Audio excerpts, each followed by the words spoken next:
আসসালামু আলাইকুম। আমরা মাইক্রোসফট এক্সেলে অনেক সময় স্ক্রিনে আপনারা দেখতে পারতেছেন যে টাইপের ডেটা, এই টাইপের ডেটা সেট পেয়ে থাকি। যেমন এখানে ভ্যালু 1, ভ্যালু 2 আছে। এখন আপনাকে বলা হলো ভ্যালু 1 এর যে ডাটাগুলো আছে সেগুলো তুমি ভ্যালু 2 তে যেই সমস্ত ব্ল্যাংক সেলগুলো আছে সেখানে পেস্ট করো।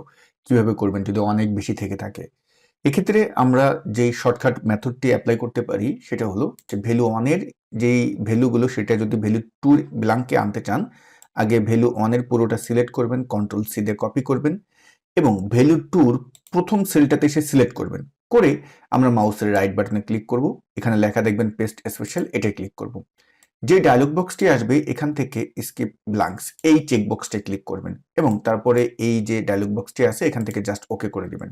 দেখুন খুব সুন্দরভাবেই কিন্তু চলে আসলো। আপনি যদি Microsoft Excel, Word, PowerPoint, Power BI basic to advance level পর্যন্ত শিখতে চান, আমাদের অনলাইন লাইভ কোর্সের নতুন ব্যাচের কিন্তু ভর্তি চলতেছে। কোর্স সম্পর্কে বিস্তারিত জানতে আমাদের ওয়েবসাইট ভিজিট করুন www.tanviracademy.com। সেখানে সবকিছু পেয়ে যাবেন।